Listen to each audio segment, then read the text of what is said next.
Yada Obibia say, Yamobibia Paba to Christ Message TV. Your family JY and I'm brother, your friend Press. Yeah, so Bibia say on Saka your message, yeah. Share my and subscribe it. Send a bear. I do draw be and Sabeka message. Now time yeah no so the message for about on sabet me. I can be. Ya do bibia so nya adaje e dey hwe samre ede nyamiase se na yenya ne kan na awiyemre de yesi ye de ye be nchechire kakra afa awurade asem ahwehwe no kura ewum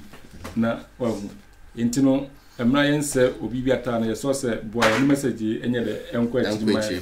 na nyame ahode nyame nhira enye de emra wo boa nyame eyi na yenhwe ensem bi e wo bible no you can't purpose what I just say purpose. Purpose. Not just say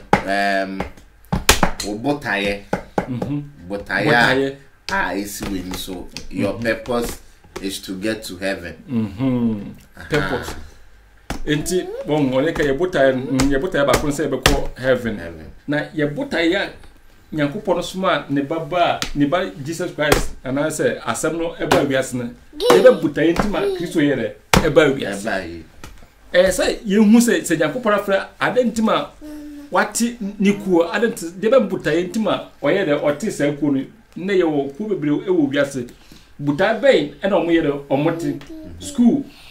adentima omo ebie school ana omo ti school adentima ye kwa asore nti ese yehu botaya ye de wo wiase ese nipa kra wo wiase hu obotaya ntima o botaya esi wani so nti ne osom Kristo sum no Christ sum na odeto wo no ane pe bibire enye de eni botaya omunim purpose wa ntima Kristo ye de eba wiase omunim die ntima Nyankopon ehu na ye be di komo afa Nyankopon ne botaya hu Nyankopon ebota yese nipa be kopro nsandem anase nipa be ko hellfire nu anase nipa benya asotwe da bi ne bota ye ne se nipa be yere ebenya enkwa so Nyankopon bota yese sese ye be hu ono yere awurade nti ayese nipa bia no uhu awurade yere ne bota ye anye sa obeyira ne Kristo sum no ye yira sum no so no ya sesa no Nyankopon se yemfa hasi a ne ye na sei o se memma dwamane no obo dwamane okọ nyame puta ye ne se ye betene ye be so nani ye ne be ye one ye ne be ye baako ye ne ntem amanso twin bia nye de yes ebe bene very good nti ene ye be hu ni ahwe Kristo sumu ye puta ye ewo mpaibom eno kwa ne sese edi nya no onua yesese wotia ema obumfu udo tie kwa no one nya adwena ema wo yere obumfu because nsema ye bekan nipa bebre bi ebu befu ahwe a ontie bi kura bi bat no kore ma obumfu ofa ebeboa no kwa ne de obi be say the truth is a better pill to swallow yanko Colossians 1:20 Colossians ye dikena Afri Colossians 1:20 ye say na ye biani na akirija ne ye ya do mu osuko I say through the son 1 Corinthians 1:20 nsume 1 Corinthians Colossians ye ni first one mfachem Colossians 1:20 sir say through the son or say through the son then through the son then I say through the son aduanum yes say say muntie ni ye pa because sema ye kan eden but nokure so de sa nokure eden to accept the truth no enye easy through the son or say through the son then God decided to bring the whole universe back to himself nti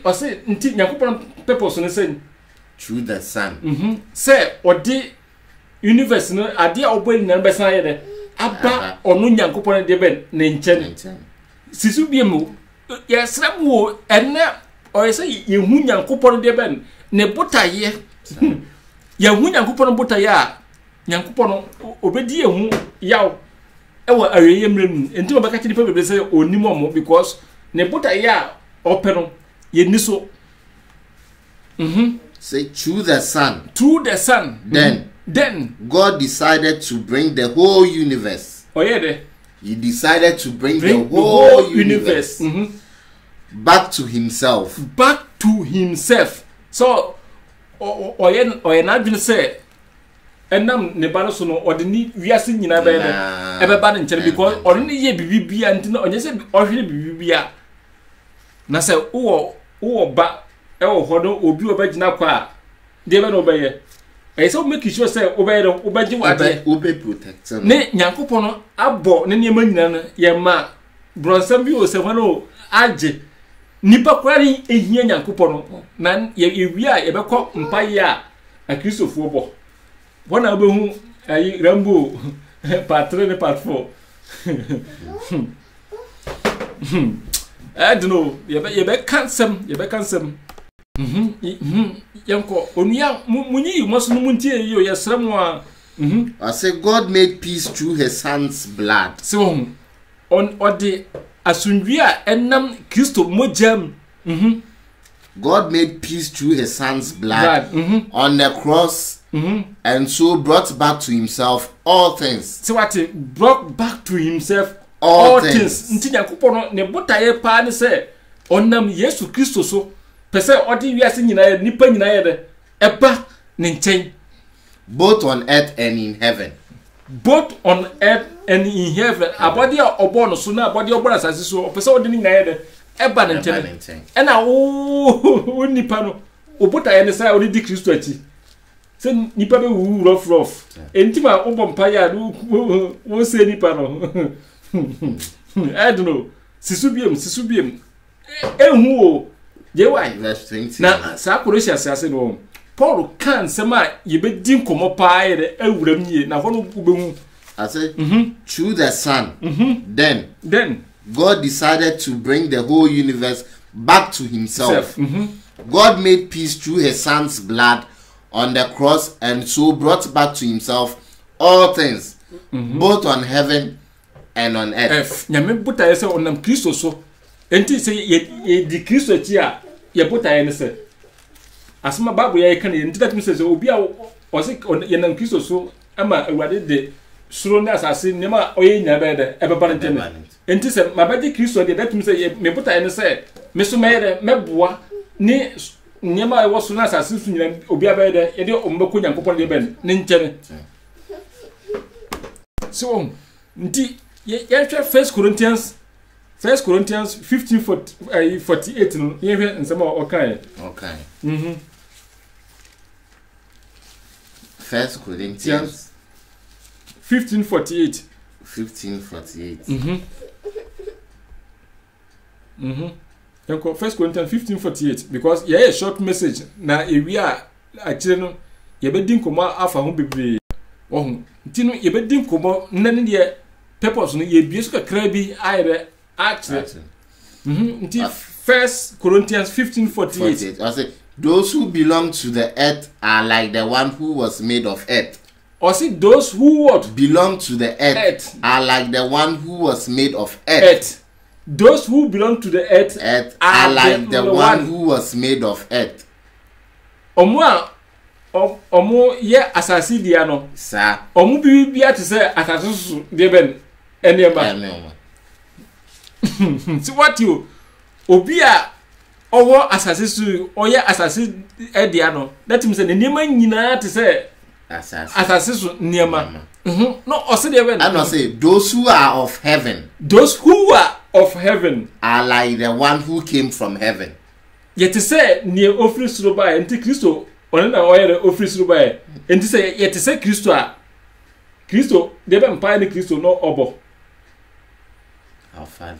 de be mpa ye na Kristo yere obo enti check mpa ye a ozo obo anamon ben na Kristo yere otu because we say atemo o say ye wo obi a ono de asase su no omode ye ntino wa odi na tibia no oni ma te say asase su sa ena ye wo obi a ofiri suro bae enti ono so say yeso ye firi suro ye di na tibia a o say niama from heaven enti awade npa bebre ekun wo Old Testament because oni asase su mi say mintia mi ni asase su niama mindi no wasoro no office by na chi or whatever Christo or say Christo love the church one nti mi so ndi na chi a o yesa mi so nye de ngare one nti se kofa Old Testament nsemba that means say ndi ni eye de ni owa asase su achi ni nye de ndi so nti asofo pa na o de Solomon nsemba udi Solomon achi a Christopher yedi Solomon achi ana David achi ni yedi ana ai Job achi ni yedi wana chi Christo achi enti cheki New Testament ye hwe se Peter no aware mienu a I don't know me say here ya nya purpose of God wa ni ebe ye nyina ba ye wrong say ye nim purpose ntima Nyankopon di Christo ba ya onua ebe ye didn't Christo say obeka jini pe bebre say onima mo because botaya ono Christo no de ba ye no anyo no ye di akire say won enti say ye hu Bible no ye ti ase o say wan ti ase a obeye wrong enti Moses say omo mudi na tinya no fa Nyankopon fa so bo Moses no e different Christo achi ye nim kwa fa so ye de ebosu enti o say omo ye asase so de no omo niema nyina te say asase so de na say ye di ni office na chi no ba ya e say ye bibia ye de e te say de enti em say Corinthians kwa Paul kai o say ye de ye o Christo de ben adwene nti Christo adwene te say nti mimi hu ba bia Christo bom pa ya otututuo kunkum nipa odum nipa Nyankopon botaye hu asem ne ka asi sisu biem muntie asem ni yo o say those who belong to the earth are like the one who was made of earth and hwan so na those who are of heaven are like the one who came from heaven nti yen woni ye nyina no efiri ewo hefa nti wa no trase ubehu babi a ufiri ubehu babi a ufiri asi Yanko 49 49 was it ben I say just as we were the likeness of the man made of earth so will we wear the likeness of the man from heaven. So what sisubi I say can you verse 49 I say just as we wear the likeness of the man made of earth. Likeness of the man nti tusu se owo ne owo asasi susu a tusu no oro ne ne ye obetima ye aye na se we sure say we ne oye de ben I say just as we wear the likeness of the man made of earth so we will wear the likeness of the man from heaven. Nti Peter say waja anamo yenyere yesu yentutu ye na Moses so onua hu Nyankopon botai hu de ntima Nyankopon ma Kristo ye de eba anyasa obegi ye niema last minute no Kristo be ye de oba rejetewo obaka say onimwo eno na ne elkosu onua ye de prapra kwanim se wo sa ye de prapra kwanim nyame onhira mo ne yi wasum ye ne nsemi tie ne hwehwe nyame botaye ewo Bible num ne tiase sa verse ye Corinthians 1:15-48 no ndine se udi asase so nipa na chia bo abrabo tesa se umpe sa abrabo so no upe ne ofiri suru ba na ma abrabo nye de ense no ma obi bibia enye de ense no onua erobesia nyame honhom enye de omie wadwinum oma wontiase oma wani nye de enao na wotinsem yi a wanye de obuamfu na ebeboa na yede ntoaso be yede ebebrawo o ekaka ho o de kakra ho ye do bibia ase se onya adaje e de hwe samri ya share onsaka video ya share maye se na be ya adodo na so ensa beka encheche na subscribe se na be ya abibia na ye de video fofo ba onsa ebetimi akan ya de obibia asese Mabay, Mobati, Ede, no Quanba, ever to Susa, but no combat to Suma, wow, who said no crew will be as Yamin come, you know,